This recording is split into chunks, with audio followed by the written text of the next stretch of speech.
Los Angeles, California, KABC TV Studio, March 14, 1973. Wednesday afternoon at 2:30 p.m. The air inside the studio is thick with professional anticipation.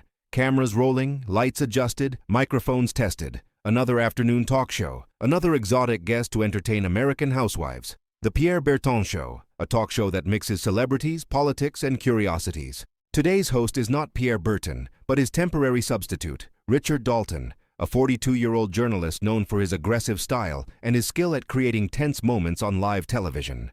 Richard Dalton has a reputation. He doesn't ask soft questions. He doesn't let guests get comfortable. He prods, provokes, challenges. He has turned interviews into confrontations and created some of the most talked about moments in American television. His producers love it. The audience loves it. The guests, not so much. Today, his target is Bruce Lee, the Hong Kong martial arts instructor who is causing a sensation in Hollywood. Bruce is promoting his new project, a film he is developing, a television series he hopes to star in. He needs this interview. He needs the exposure. He needs America to see him as more than just an exotic kung fu instructor. Bruce arrives at the studio at 2:15 p.m., 15 minutes before the live taping. He is dressed casually, in a black turtleneck shirt and dark pants. He is smaller than people expect, 1.70 meters, perhaps 62 kilos. But there is something about the way he moves, an economy of motion, a presence that fills the space disproportionately to his physical size. The makeup artist approaches. Bruce accepts only basic powder for the lights. He doesn't want to look produced. He wants to look authentic. Richard Dalton is in his chair, reviewing his notes. He has crossed out several questions and added others. He wants to talk about martial arts, of course, but he also wants to explore something more interesting. Bruce's accent, his English, the way he speaks. Richard knows that the American public has prejudices. He knows that many see Bruce as a curious foreigner, not as a serious artist. And Richard plans to exploit that. Not with obvious malice, but with that subtle cruelty disguised as journalistic curiosity. 30 seconds to air. The director counts down. The lights intensify. The main camera frames Richard Dalton in his seat, smiling at the invisible audience of thousands of American homes. Good afternoon and welcome back to the Pierre Berton Show. I'm Richard Dalton, filling in for Pierre today, and we have a fascinating guest. A man who is bringing the ancient art of Kung Fu into American homes. A martial arts instructor who has trained some of Hollywood's biggest stars. Please welcome Bruce Lee. Polite applause from the small studio audience. Bruce enters, waves, sits in the guest chair. He is calm, composed. His eyes are focused on Richard, reading him, studying him. Richard extends his hand. Bruce shakes it. The grip is firm, brief, professional. Bruce, thank you for being here. Richard begins, still smiling. You're making waves in Hollywood. Everyone is talking about Kung Fu. Everyone wants to learn from you. Tell us, how does a kid from Hong Kong end up training Steve McQueen and James Coburn? Bruce replies in his characteristic accent, a blend of Hong Kong British English with American influences. I came to America when I was 18. I came to study philosophy at the University of Washington. But I also brought my art with me, Kung Fu, the martial art I learned from my master, Ip Man, in Hong Kong. I started teaching in Seattle, then in Oakland, and eventually came to Los Angeles. People saw what I was doing and became interested, not just in the physical technique, but in the philosophy behind it. Richard leans forward. Philosophy. That's a big word. Are you saying that punching and kicking has philosophy? There is a tone in Richard's voice, something condescending, but not yet openly hostile. Bruce doesn't take the bait. He answers calmly. Martial arts are not just about violence. They are about self-knowledge, about understanding your limits, about expressing yourself honestly. When you fight, you cannot lie. Your body reveals who you really are.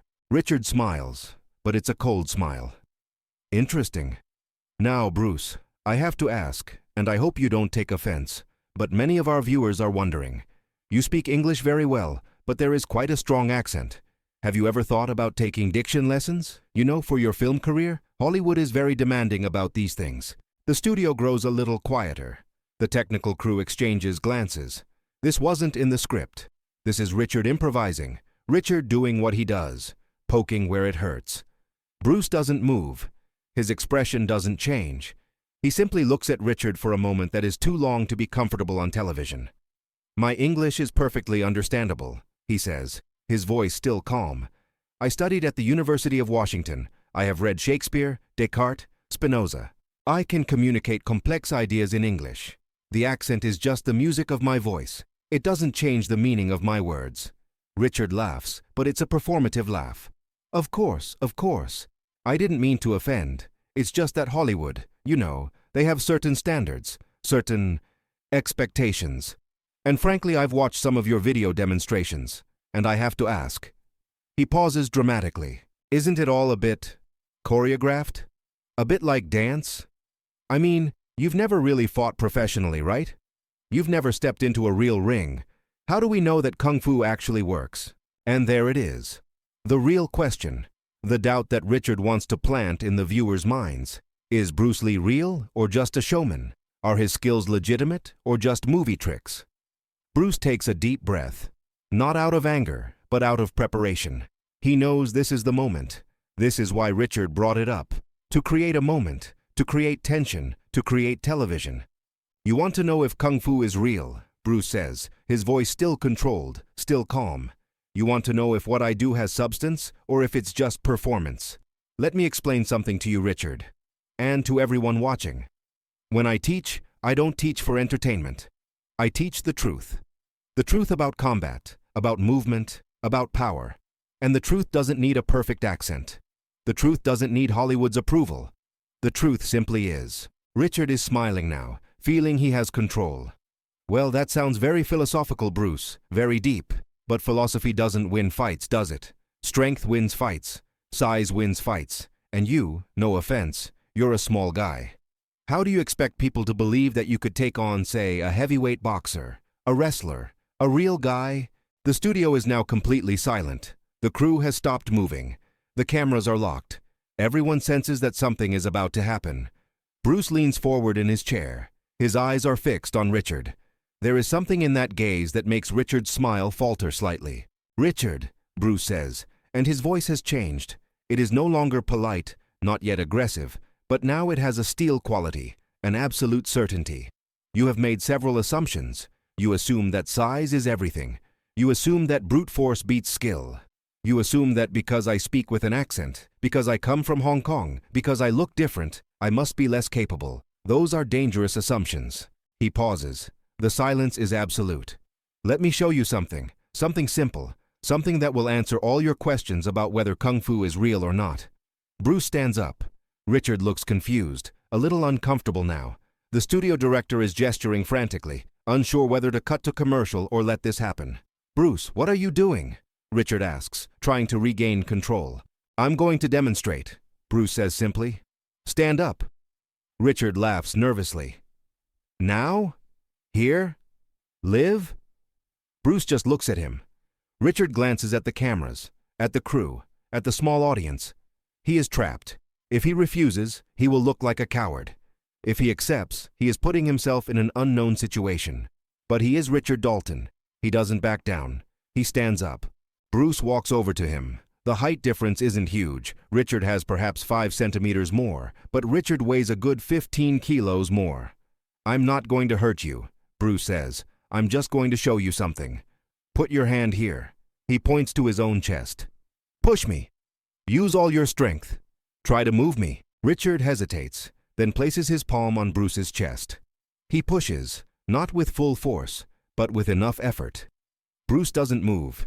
He is planted on the ground like a tree. "Harder," Bruce says. "Don't be afraid." Richard pushes harder.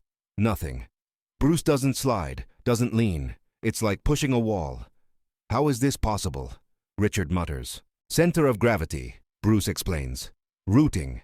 Understanding of physics and body structure. You are using muscular force. I am using bone structure and alignment. You are pushing. I am simply being. Now watch." Bruce raises one finger. Just one index finger. He places the tip of the finger on Richard's chest, right below the sternum. "I'm going to push you with one finger. You can resist as much as you want."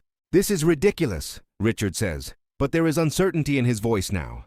Bruce pushes. It's not a violent shove, no wind-up, just a steady, focused pressure.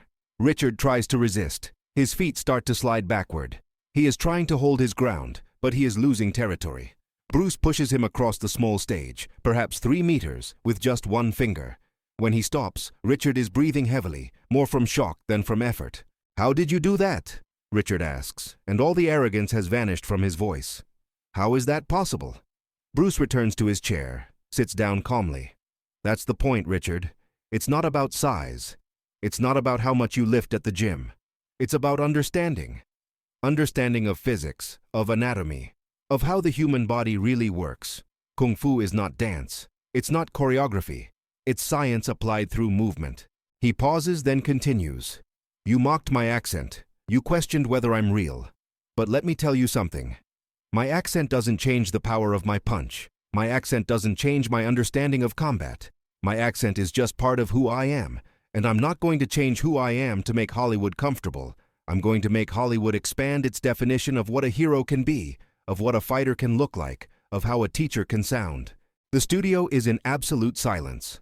Richard is back in his chair, clearly shaken, clearly off script, clearly unsure how to regain control of the show. I think you've made your point," he says weakly. Bruce smiles for the first time. It's not an arrogant smile. It's a gentle smile, almost apologetic.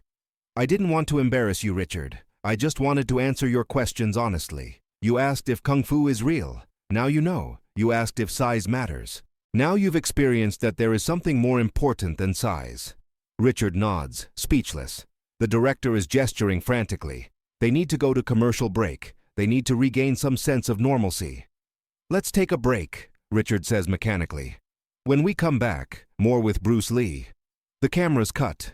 The moment the red lights go off, the studio erupts in murmurs. The technical crew is talking excitedly.